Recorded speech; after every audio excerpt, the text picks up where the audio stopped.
Jason Ufema, owner, Shy Bear Brewing, and Rich Coast Coffee. All right, perfect. So with Shy Bear Brewing, did you first come up with the idea for Shy Bear? We started the idea of Shy Bear in 2012 initially, and then, the name didn't come until later. The concept of wanting to build a brewery was about 2012. 2015 is when we first got the ball rolling with legal and finding the right engineering firm and land development project. So that's, I would say, 2015, 2016 in that realm was when things really started to come together. I guess when we start paying for things. Yeah, exactly. When we started counting. And talk a little bit about Lewistown, Pennsylvania. Talk about the kind of community and that kind of geographically where you guys are located in Pennsylvania. Yeah, Lewistown is truly in the very center of the state. Not exactly in the center, but there's a lot of conjecture of that. But we are 20 minutes south or 20 miles south of State College on the south side of the Seven Mountains, as it's called. And then about 60 miles northeast, 60 miles northwest of Harrisburg. So we're basically between those two markets. And my father built his home here in the 60s and on this property, and his childhood home was this house that's at the bottom of the lane. So this was this always seemed like the right place to do something like this, and also the work-life balance of being able to be at the brewery or be at Rich Coast and be home and kids at a particular age that were not necessarily self-sufficient. So all of those things came together to be to the reason why we did what we did. Yeah, so just let's go a little bit to Rich Coast, and let's describe people that there's two businesses on the I want to call it the campus. You know what I mean, as far as what you guys have going on, and directly across from each other, and just talk a little bit about Rich Coast and your dad starting that one many years ago. Yeah, my father Lance started that in 1978 out of this house. The house was our garage. One side of the garage was the service shop. The other side was where the coffee was kept. And little by little, we built another warehouse next to our home. And that's where the coffee was kept. And then the entire garage turned into the service shop. And little by little, over 13 acquisitions of other coffee service companies over the years, it just grew and grew, honestly, larger than we ever intended. And then we actually did a little contraction over the last 10 years to be a little bit more specific to the service area that we can really control. And that was a kind of a grown-up decision that, when you're first building and you're growing and things are great, you realize that the whole concept of a service-based company is only as good as the reaction time to being able to be there. So even though we were selling more then, we felt that was also not necessarily the right realm of where we wanted to be for the type of coffee service that people expect. And if we can't be there within 24 hours to fix something, especially a customer that we really want to maintain, there's no business or there's no reason for us to have business in an area that if we can't maintain that quality of service. And when you're doing this is so everybody understands, this is a wholesale operation. Do you have your own private label brand during the wholesale operation? And then how many accounts and what radius? Yeah, we do. We have our own Rich Coast line of coffees, our own blends. We buy all of our coffee from the Commodities Exchange. And so we're in control of all aspects of it. The radius that we currently operate is roughly 100-mile radius from Lewistown right now. So we are still encompassing a very large area, but not. We were in Maryland and Lehigh Valley before. So we got out of those particular areas specifically to kind of focus more on rural Pennsylvania. That tends to be a better fit for the style of coffee that we make. I touched on a little bit before, but we've never really chased the trends on the coffee side.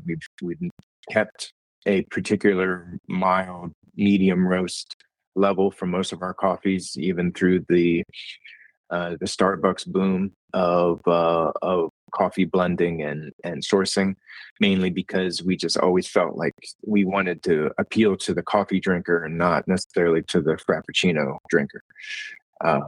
So that's kind of I'm glad that we held strong to those principles back then. Yeah, some of those trends and fads came in hard and quick, and then left, and everybody was stuck with a lot of equipment that was useless at that point too. Right, and I equate a lot of that also to how we've treated beer, from the idea that the fads, and we just didn't go when hazy IPAs were super popular. We still kept maybe 2, at most 3 out of our 20 that we have on tap. That was all that we would ever make. And now we maybe have 2 at most at any one time. But then same thing with fruited sours or any type of thing that just kind of was beer du jour. We've always kind of kept that at something that if it doesn't necessarily make sense for us, we've luckily been able to avoid doing something we don't really feel is too. I mean, we will always want it to be complementary to the experience here and what we can, and not only what we want to make now, but also our consistency of making it in the future. Let's talk about building a brand, and this accounts for both coffee and beer side of your enterprise.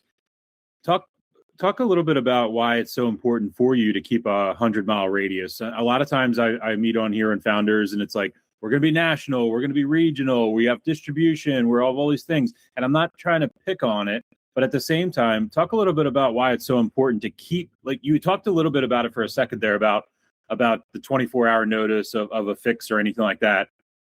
I believe it goes deeper. So let's kind of elaborate so that other founders that might have aspirations of national might realize the importance of building your home base at a real foundation prior to ever expanding outside of those markets. Yeah, I mean, I think you first have to look at the dilution that happens from that, personally, right? So you're like, how can I spread myself to a particular point where it becomes fallible, where your personal dilution of what you can do and how you're going to train other people to understand how it works. And I'm not a new age kind of guy, and like the culture that we create kind of person. Like I think that's it's more about leading by example. My wife and I, when we're at Shy Bear, we're touching tables, we're talking to people, bussing tables at the same time. We are doing all of the things on a personal level that should rub off on the rest of our staff. And I feel that that's the same way that this works with how you would want to build something in distribution, is that those personal touches and being able to send somebody a thank you, and being able to know that you're stopping into a place personally, even if I'm not the delivery driver, I'm not the salesperson, I don't have a direct interface with a customer, that the only way that really makes any impact in today's world, I believe, is if you're still making the personal touch to it. And I think you just have to look at how can you do that. Now, if you have a larger family and everybody in the family is involved and they have more tentacles, so to speak, then I believe then your growth is limited by your ability to do that. But I think in this day and age where customer service and 800 numbers and chat and AI chatbots are the only way that you can possibly get an answer to something, I think that the only way we can differentiate ourselves is by being a place that you call our 800 number and there's a human that answers the phone. That's my philosophy, and I believe it's something that people are still grappling with the idea of growth versus that personal touch. When you were growing up and dad was running in Rich Coast, you were, let's say you're 15, 16 years old when I'm asking this story. What's going on? And like, what was it like as a kid growing up with, I assume both parents were involved in the business and everything like that, and you're living there. Yeah. So it is consuming every part of your life. Was that something that was like intriguing to you at that age, and you were like, I'm definitely going to continue this? Or were you of the track at different points where you're like, I got to get away from this as fast as possible? Yeah, I would probably lean towards the latter. As most teenage boys are concerned, I was thinking that I was going to have a life in something much more fantastic than living in central Pennsylvania and doing all of this. Between being a professional athlete or being a rock and roll drummer for Motley Crue, I mean, there would be flights of fancy for sure. But deep down inside, I enjoyed the entrepreneurial aspect to being able to see and do everything that you want to do, and you kind of create your own schedule, and as long as you're putting the work in, the work can show itself as being fruitful. In today's age, I mean, there's always the before COVID era of our business and the during and after. And obviously it just feels like, I mean, for Shy Bear, for instance, I mean, we've been open for 9 years, and we've really seen 3 specific years of pre-COVID, during and after, and they all feel exhausting. I mean, in so many ways, because there's just like, I can't believe it's only been 9 years. And that's kind of I think the mantra that I look at is that each one of them, I have different areas of pride and hindsight to all 3 of those eras. And but hindsight being 2020, all of the things you would have changed and all of the things I would have known that would have evolved in this business and also in Rich Coast during that time, because obviously the office coffee drinker kind of went away in our business. And obviously not just the people, I mean, I know people are returning back to the office versus where we were with COVID, but we're not at the same place where it was prior to, and we never will. That is, I think a lot of businesses realize that, hey, I don't necessarily need to have a $15,000 a month lease for an office building, that we really didn't see that much of a drop off in our productivity by having this big office. And it's not like I'm not getting customers because of it. So I think there's a lot of things there that can dovetail for us and for other people, with the idea of now finding that where did those coffee drinkers go? And likewise, when we're looking at it from Shy Bear, where did the travelers go? A lot of the people, and obviously when you're looking at $4 a gallon gas, a lot of those travelers are not traveling as much. But I also look at it from a local perspective. The locals maybe aren't going on the bigger, more extravagant trips that they once were. So now how do we try to capture more of that immediate regional audience that once in the summer potentially were not necessarily staying local, but now they are. I think that's a really important piece, because a lot of times we get hung up on gas prices and nobody's going to do this, nobody's going to do that. I think when you have a brand like yourself and others like you that have built such a great foundation on their home, it's a repivoting of the marketing to like the little luxuries of life, where it's like, hey, you might not be able to make that trip to, the beach this weekend, but come on over here for, $50, $100 and have a good break from the world or whatever. I think that's, without being negative and dystopian about things, I think it's really the little luxuries that I think we in the beverage industry have the advantage of, whereas the tourism business and different things like that, they're going to get hurt with that. But if we can focus, and we're not going to force people to start traveling, but if we can focus in our neighborhood, we can find people that might want to break from their house and everything like that and kind of get a little reprieve, let's say. I agree 100%. Yeah, it's one of the biggest things afterwards. And I have a fun one too for you, is we always talk about the negatives of COVID. Did COVID hit anything in a positive way where you realized there was something inefficiently going on or anything like that? Or was it all just chaos and mayhem? I haven't heard anyone tell me anything really yet, so don't worry if you don't have one.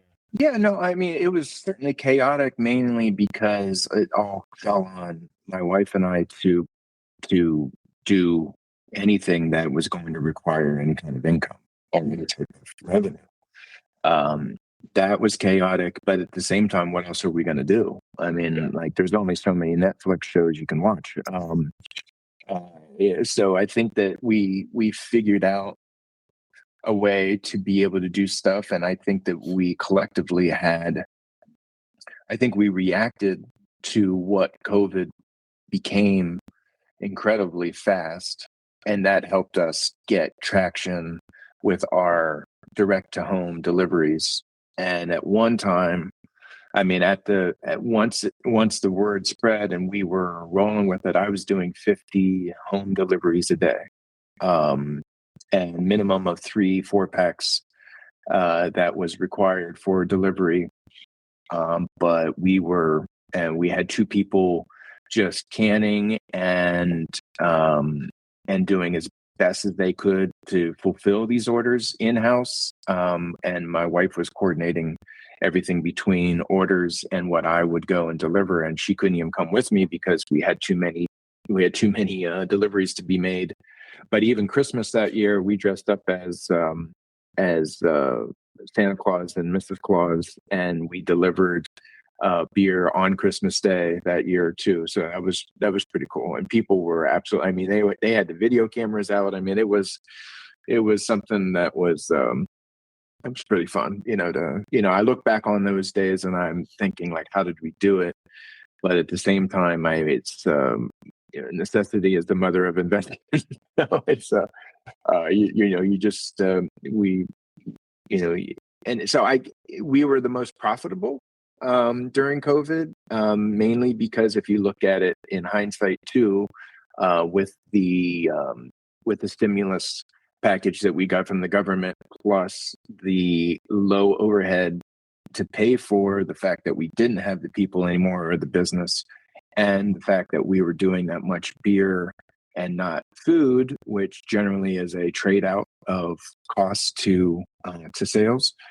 We are, I think that we were probably the most profitable that we've ever been during COVID, oddly enough. And I would say not just the immediate COVID time or era, but when outdoor dining was the only option, we were, I think, top of mind to everybody, knowing that we had the space, we had the 6-foot separation between tables, we had the ability to get a lot of people under roof in an outdoor setting.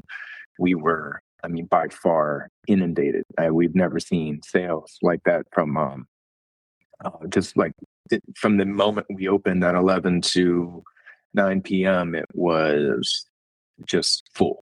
So that was that we've never seen since, that type of support, if you will. So it was, so from that perspective, it was good, but not to say that right now isn't good. It's just that was just completely a different era for us. So yeah, I'm not saying I would never want another COVID for a variety of reasons, but for us, it was good.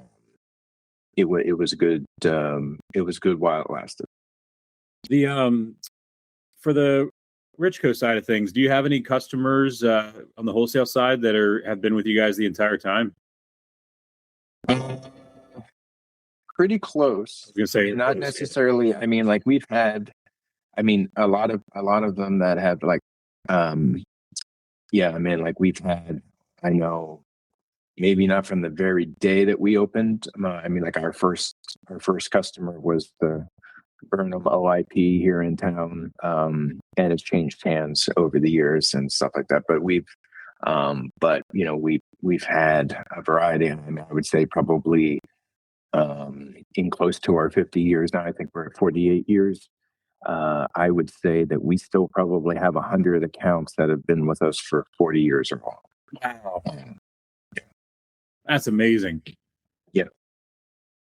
Yeah. Like a lot of, whether it's banks and or some small restaurants, and we've had a lot of long term, a lot of long term relationships that have helped this aspect of what we've done with Shy Bear, but also of any other new beverage aspect or any new beverage project that we're looking at in the future. We have a foundation that is enviable. So we have to figure out, where our placements, what they look like, and what will they really do. And I would harken back to my dilution side of this too, is that you also don't want to confuse the end user on, what kind of company are you anymore. So I think that that's always a part of my mind too. Exactly. And we talked about, over the years, you very much have resisted the trends and the fads, but obviously in the past few months and beyond, your interest in, let's say, the hemp THC and the functional has been more that you're seeing it like I do, where it's a foundational category moving forward, as opposed to a blip in the radar of some sort of a line extension or any sort of wild creation in the creativity realm of things. Exactly. Yeah, I mean, you can go down a rabbit hole with any of the trends, but then you got to separate the trend from the lasting impression that you want from your brand. Whereas, where would I find the best feeling of something that can be complementary to the other beverages we already have? And I guess that's where I would want to place that. And when it comes to the functional beverages, whether it's electrolyte, nootropic, THC, hemp derived, all of the different things. There's a lot of different ways that people will sense that direction will come from the other things that would be complementary to it, I guess. And then so how that really gets into the weeds. But I think the more that we understand what where the boundaries are for these beverages, is the best way that we can make informed decisions on the way that we want to promote it. I was shocked. I was interviewing a bar owner in North Carolina, down in Atlantic Beach, North Carolina, Tony at AB Bottle Co. And it's a craft beer bar. He had a craft brewery out in Arizona. He's one of us, you know what I mean? Like, and then opened this up, and then got into, when they had the law in North Carolina, they were allowed to also sell hemp beverages and functional. He went all in on it. And I was shocked when I asked him, as a retailer, I said, well, what percentage of this is your business is your revenue if this was to go away? 35% Wow. of his bar business at that beach is hemp THC beverages. Wow. Now, that tracks with my time. I went out and spent about 2 months in New Jersey interviewing liquor store owners to ask them about that. And it was trending between 25 and 30% of their gross revenue was hemp THC beverages. That's crazy. And then I asked Tony, I was like, if you lost these, what would that mean to your business? And he, straight up on camera, he's like, I probably would have to close. He's like, I don't think I can afford a 35% hit after COVID reduction and things like that. So with that part said, in Pennsylvania, for our audience to understand this goes around the country, and every state's different. And a lot of states are used to seeing hemp beverages in liquor stores. Pennsylvania, the only law that exists on paper is the inverse, the reverse of that. So we can't sell it in liquor stores. You can sell it everywhere else. What would that mean to your business on both sides if this law, if House Bill 2309, the hemp beverage bill in Pennsylvania, passed, and then you'd be able to have not only a beverage license for your retail spots, but also you could buy a beverage license for distribution and everything? Mm-hmm. Yeah, I mean, that would, from the Rich Coast side, where we don't have any alcohol, any issues there. We're not, we don't use any of that to transport any of the alcohol. So I would say that would be the natural fit for what we're doing there. I assume PLCB will still have a particular opinion, in addition to the wholesalers lobby, on how it would impact anything from our G license. So I assume that there will be no intermingling. Yeah, so you would basically you would buy a hemp beverage bolt-on license, which would be a permit, and they'd run it similar to the way they ran the RTD spirits permits a couple of years ago. Oh, okay. So you also, you would, and also, exactly. Like a distributor would be able to buy a distribution license for it. Manufacturer would be on manufacturer's license, et cetera, et cetera. Got it. Yeah. I mean, then that's certainly a possibility. Yep. Yeah. So when you look at the future of this, let's say that never comes through or anything like that, is there ever a feeling like you don't really need to expand because you're working so deeply into the weeds of where you are right now? Or is there expansion in the future where you have, you want to look at some other parts of Pennsylvania or possibly, and I'm also, to be fair, speaking of both sides, I guess, whichever brand you want to choose on that question. Yeah, both. I mean, right now I have, too early to tell you the details, but I have some big news coming soon on a couple different things. So and it's involving both coffee and beer together. So those are certainly in the hopper. Some legal obligations to still to discuss and figure out. But yeah, everything that we look at right now is both. There's really not a benefit for me to look at anything right now in growth that wouldn't include both entities at the same time. And it's more than just a coffee beer, right? Yes. Much more than that. Yeah. You're bringing back the what was it? The coffee IPA or whatever? Yeah, that's right. Yeah. The coffee IPA. I mean, why not? I make fun of it, but I had one at Rogue out in Oregon, and I actually really enjoyed it, to be honest with you. Like I thought it was, I saw that it wasn't for everybody, but it was a weird thing I enjoyed. Yeah. I mean, I guess the way it's like how it's extracted, right? You can do, there's a lot of ways that you can really get a lot of interesting body off of coffee, depending on how it's extracted. If most people will do some sort of cold brew situation of infusion into a stout or a cream ale, or a lot of different things that I've had in coffee brown ales. But the way that but you can really get some interesting lemony type of acidity off of coffee that is strange, from the concept of, if you don't necessarily grind it, if you just put whole bean into a bright, for instance, I mean, you can get a lot of really interesting lemon notes off of it that I wouldn't even imagine unless you try it. So it's a pretty fun thing, and you're not just getting full on roasty notes or any of that. I guess some people would consider it almost like leather tobacco types of precursors. But there's it's an interesting product for a lot of things. I mean, on top of gravies and sauces that we used in the restaurant, coffee does a lot of things for a lot of purposes. When you talked about the choices of the styles of beer, are you still brewing, or do you have a brewer now that does the brewing? I've never brewed anything here. I used to brew when I worked in Charlotte for the second oldest brewery that ever existed. It doesn't even exist anymore in Charlotte, North Carolina. That was late 90s, and I'm telling you, that was ice to Eskimos. I mean, it was the NASCAR fan of Charlotte, North Carolina of the late 90s was like, Coors Light was on the upper level of acceptability on the flavor profile. I mean, it blows my mind to think of what Charlotte is like now, and breweries on every other corner, because that was not the case in the late 90s, for sure. No, yeah. Coors Banquet was the most bitter beer that was on the lineup. Yeah, it was just like, whoa, that's way too strong for me.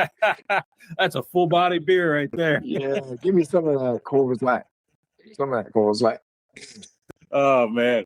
No, so like when you're choosing the beers, then I guess to brew, and I'm sure the brewer has a play in there as well.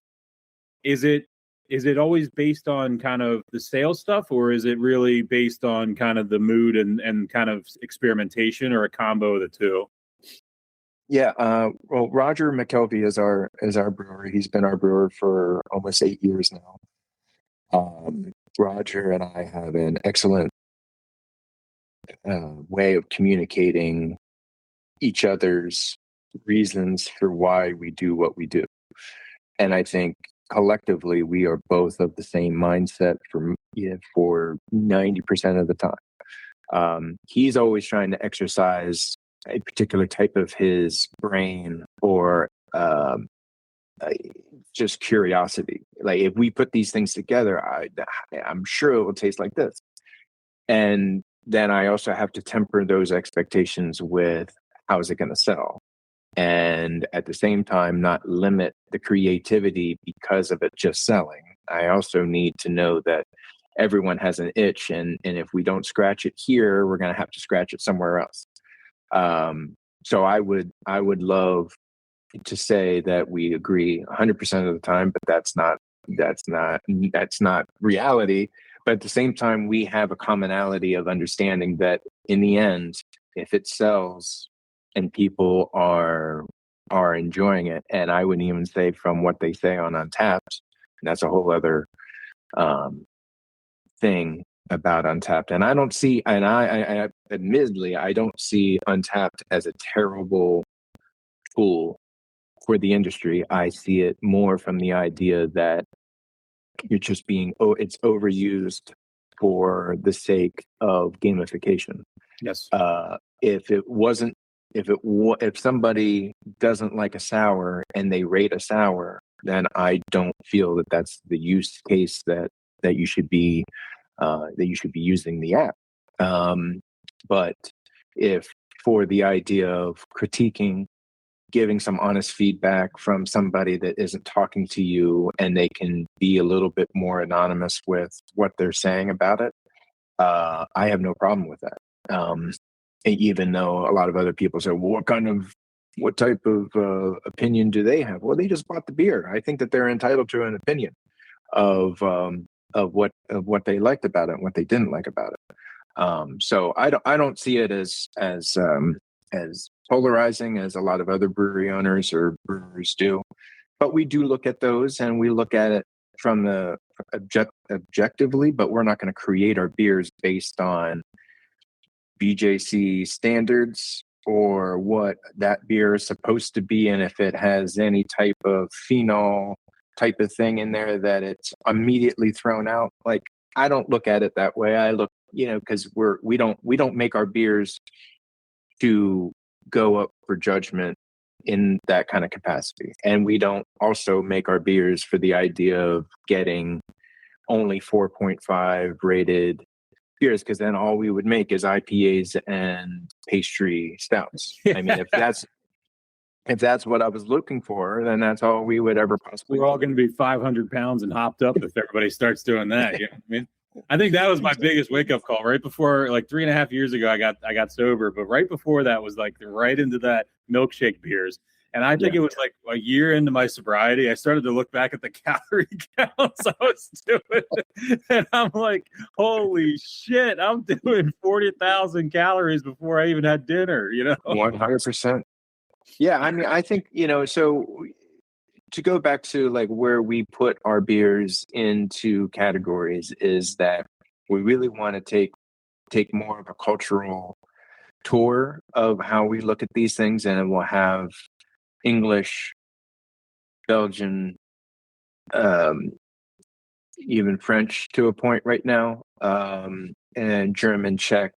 We try to take the true cultures that have defined beer to this date worldwide, look at those and say, well, why can't we just use these as the foundations to it all?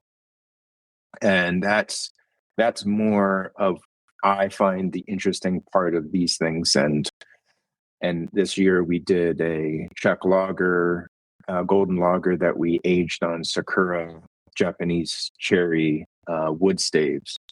And so that's the type of thing that I look at, and I look at that beer, and it's not a classic Czech lager, but because we were able to do something different with it, it makes it stand out from the other ones that are in the marketplace, but also something that Roger got to scratch an itch. And that's the kind of stuff that I feel is adjacent to being creative.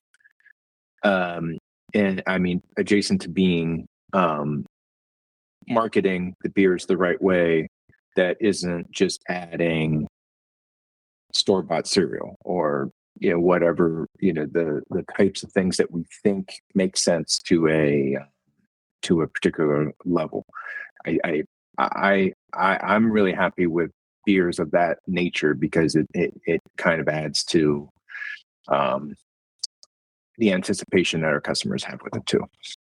I want to elaborate a little bit on the Untappd thing, because my perspective is very unique, but also very grounded, I feel like, in it. And it's similar to where yours is, but I blame the people on Untappd. And I want to say that Untappd as a structure is where it needs to be, but I don't think people understand. And I've had this argument with a million people in my entire career in this industry, especially in the heat of when my job was to fly around the country and find new brands and bring them into distribution in Pennsylvania. So my job was to go to places and to discern whether the product was good, the culture was good, the branding was good, and all this. That forced me, and I'm the naturally curious person, hence why I'm doing this podcast and asking you these questions off the cuff. But I don't think people understand, and I want this to be to every consumer, to realize that like every taste is different. And like to live your life, and I'm somebody, again, 3.5 years sober, but I'm encouraging everybody to go drinking and experiment. If you've not gone to a place and said, I'm going to buy 2 to 3 flights at this place and nothing else, just to try everything that they have. That's the way I used to live my life. And not because I was an alcoholic, but because I was a researcher. And that's where it's like, we really went away from that experimentation, and where it's like, oh, well, this beer is only 4.5 stars. Well, you didn't try it yet because you don't know how many stars it is for you. Because if you actually spend the time and care about this craft, which is where I'm going to go next from the academic standpoint, we are dealing with complex beers. We're not dealing with straight Pilsners all the time. We're dealing with Czech Pilsners, or we're dealing with Belgian triples. They're complex and they're beautiful in so many ways. And I openly say this. That's the only thing I miss about drinking is the different types of flavor profiles that I experienced when I would go out. And that's because that was the joy behind it. And we need to get back to that, where Untappd should exist. We need to know a macro level of interest and demand. And I'm a data guy, and that's true. But for somebody to snub a beer because their best friend didn't like it, I'm sorry, guys, but we forgot how our human body is built. Like, you will taste something different about every single thing that somebody else does. That's a fact, because our taste profiles are built on our own unique experiences. There's a neurogastronomy behind all of this. And I want to give compliments for Untappd for doing what they're doing. But I also believe that we're not educating ourselves and our consumers enough to understand that try it. You know what I mean? It's like, I feel like we're back at the dining room table with my kids, where it's like, there's only a bite on the plate. Try it. You know what I mean? Go get a flight. I always tell people at samples when I'm standing, even today, I stand in beer distributors pouring out samples, and then people will be like, no, I'm good. And I'd be like, oh, you're driving? And they're like, no, I'm just good. I saw that online. And I always say to them, I'm like, dude, it's 2 ounces of your life. I was like, you'll get it. Don't worry. It's free. Right. Yeah. You're not paying for it. Right. So my encouragement is the weird thing that everybody's going to be like, why the hell is he saying this? But it's go try all the stuff. And I'm not saying go drink 16, 20 ounces of every single beer on a tap, but walk into a place, be curious, ask questions, and order tasting order to tasters, order the flights. And I know, and talk with the bartenders, because just like Jason, just like you're saying, man, everybody there is for a passion. And I think sometimes we get away from that, where we're just trying to, not us as the industry, but consumers are just like, I'm either this objective or this objective. I think we all just need to slow down and enjoy the craft of what's inside, not the effect of the craft. I couldn't agree more on everything you're saying, and specifically when it comes to beer festival. The the excitement around doing it from a brewer's perspective and an attendee's perspective has diminished so greatly in tenure that I think the core part of that has to be back to you are tasting it, to really being able to open your eyes to something that you're tasting because you are truly just tasting it. It's not about consumption as much as it is about tasting.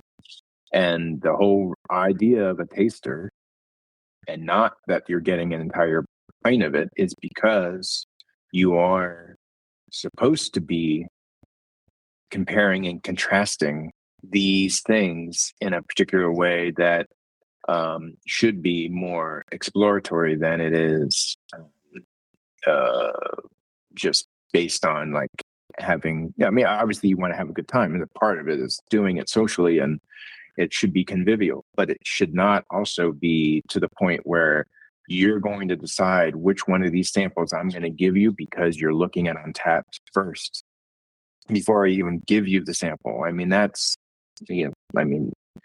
that's about as bullshit of a reason to be at a festival than there is. But to your point, I mean, it's kind of like one of my favorite movies of all time is Josie and the Pussycats. Was like this whole brain washing idea that we all have in America that just like, well, if they're doing it, then we're doing it too. And that movie couldn't make fun of the American culture of our capitalistic way of how we market something to brainwash people. I mean, it's pretty much a textbook movie to describe what that's all like. And I think that's what's happening in the beer world. We are being told breweries are shutting down. Well, beer is terrible now. We shouldn't be going to breweries. No, some people closed because they really weren't. In some cases, they didn't have enough capital to deal with the costs and the labor, and they wanted to be a hobby. And some are basically at the particular point where they just don't enjoy it anymore. I mean, that happens. People who detail cars, or people who clean homes. I mean, like at a point, it's like it would be fun to do this, and then you also realize that maybe it's not really what I want to do for the rest of my life. So that doesn't necessarily shouldn't speak to the product or to the concept, because I still find beer to be the most fascinating beverage out there. And I say this as a coffee guy. Coffee is generally pretty monotone in comparison to beer. There's so many different things that can go into a beer that can make it exceptional or mundane. Same ingredients, same brewer, same water chemistry, same everything. And the minute changes that can occur between mash temp, the amount that it's at the rate that it's dry hopped, all of these different things can make so much difference in the final product. Whereas coffee has the same kind of geeky qualities to it in some aspects, but you're not going to taste as big of as wide of a difference as you will with poorly extracted or moderately extracted coffee. I want everybody who's watching and listening to really digest what we're saying here at the end, because we talk a lot, and I cover media and all aspects of this industry, and I do talk a good bit about the beer industry declining and the closures, and what can the beer industry do to pivot and grow and expand. And I'm going to put the pressure on the consumers, is exactly what we just said. Nobody's telling you to go out and get drunk, but I'm encouraging everybody to be going out and having a flighted taster. Have a tasting flight, because most times that's only in total 12 to 14 ounces in total. It's not going to do anything to you. What is it going to do? It's going to let you start forcing your brain and your flavor profile and your taste palates to understand what else is out there. I have gone around the country many times trying the craziest stuff possible. I remember one time even being with the guys at Brewdog and trying that the most alcoholic at a conference. I had the most alcoholic beer ever, and I drank it out of a taxidermied squirrel. Literally, the squirrel's lips were on my lips while I was drinking it tasted like scotch. And like, that's the stuff that like I want everybody to get back to. We don't need to be drunks in the alleys. And I tell my stories on this show, and I went too far, and now you need to go do it for me. Go do it for me so that you can continue that and get out there, order a tasting flight, and then order one more after that. You know what I mean? Or two more, or whatever it is, whoever's driving the safest way possible. But experiment. Don't go into your local tavern and buy the same beer every Friday at 5 p.m. because that's what it. Don't go to your local bar and say, what's the highest ABV you got because I had a rough day. Don't do that. Stop doing, because you're going to be what kills this industry. Get out, 100%. Experiment it. Because all of a sudden, you're going to go out there and you're going to go in there with a Pilsner mood or an IPA mood. And I bet you're going to walk home being like, that was a damn good blueberry lager I just had over there, Mm-hmm. And also for the men out there, don't be afraid of the fruited beers. I would say that too. I mean, and with the idea you're saying about flights is that, there's so many people that come in and they get essentially the same, whether it's, the difference. I mean, we see all kinds of people who are really getting flights to try a variety of different things. But typically I find that they kind of stay in a particular lane. And it's like dark beers, like, people who like dark beers, I mean, there's not a single light one, and then I also always look at that as like, almost like the control, of A/B testing and concepts of understanding that there should be a control in between the taste. So there should be a little bit more, of a forced, one in there to make you almost reset your palate in some ways, and that's where I always find the also fascinating with sours, in that that I always feel like that also allows you to be able to get something a little bit more of a reset if you are having several things in a taster. Is that it almost between the different sips, I always will recommend somebody getting a sour in between, just because it really will taste something completely different the second, third time, on top of the temperature changing, of course, of particular beers and higher alcohol beers that we have that often they taste 1,000 times better if they are slightly warmer than we'd serve. So I always recommend people coming back to it too after a particular beer and say, well, just give that 5 minutes and taste it again and tell me what you think then. That's a whole, I could go down a rabbit hole of how the temperature changes and everything like that. Like, most people want to drink them quick, and actually, to be honest with you, sometimes letting them sit to room temperature changes everything about it. Yeah. Perfect. In fact, have you ever been to Church Key in DC, Washington, DC? Oh yeah. And then they serve the beers specifically at the temperature that they should be served at, and that's even cooler. I was down there last time. Oh, I guess it was one of the craft brewers conferences that was in DC. Is when I was down there or something. I think it was Sly Fox when they first did that 360 can top opener. That's I remember being in there, being handed one of those and trying that. Cool, man. Well, hey, Jason, thank you so much for taking the time today. But most importantly, thanks for coming on without any script, without any agenda. And we had our issue on the last one. I appreciate you doing the reshoot and really kind of getting in here and telling your story. I think your story in Pennsylvania and beyond is very unique. Not only is it unique in the history of the coffee into the beer, but also not a lot of people live on the place of their work. And I think that changes the psychology of how you view your business. And I think it changes the psychology of how you live your life. So I was really fascinated to hear how you speak about, I called it the campus, but you know what I mean? Like, it's definitely a campus. As being there. And it's one of those things where, and you also have a really refreshing perspective on growth. And I think that's something that we get really excited about, growth in entrepreneurship, and we get really excited about expanding. But I think sometimes we don't pause enough to realize which cart is before the cart before the horse, and trying to get ahead of our skis, so to speak.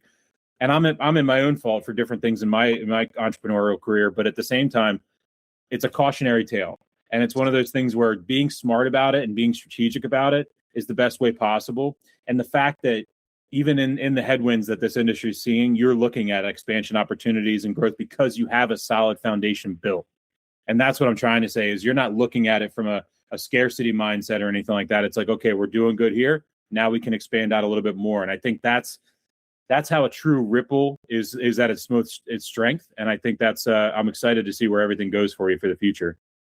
Yeah, I mean, I appreciate that. I think it's I always look at it from a zigzag kind of thing. Like when all of the craft beer growth was happening, we were pretty staunch on just keeping everything as is. And now that there seems to be this little recession in the industry, it feels like the right time. When someone's zigging and we're zagging, this feels like the right time to really make some strides. And I think some of the news that will be coming out soon will illustrate that. So awesome! I'm excited to see it when it comes out.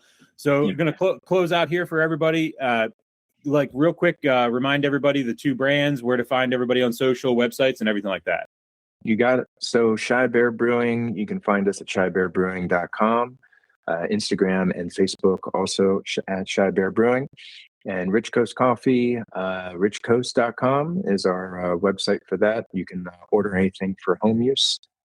In addition to, if anybody's looking for coffee services in the central Pennsylvania area, there's a quick sign-up form in there. We'd be glad to do an assessment for you. We come in, look at your equipment and or electric plumbing supply.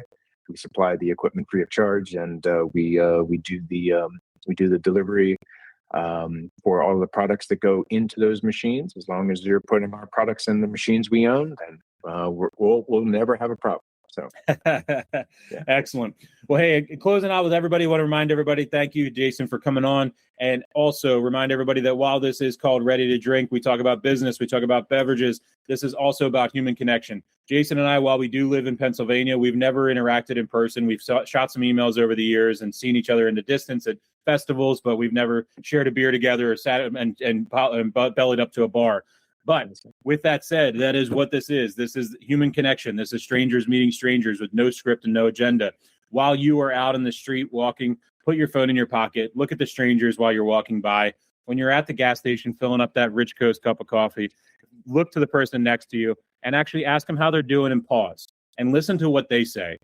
5 minutes a week is what I'm asking everybody that listens and watches. 5 minutes of kindness to a stranger every single week, 20 minutes a month. Your life could be full. You could have everything you want, the boyfriend, the girlfriend, the husband, the wife, the kids, the picket fence, the dog, everything. Not everybody's in a good spot. 5 minutes of kindness to a stranger a week. Every single person that's listening, it is a mandatory obligation to be in this community. All right. Jason, thank you so much for your time today, man. I really appreciate it. Appreciate it, bud. You have a good rest of your day, bud. You take care. All right. See ya.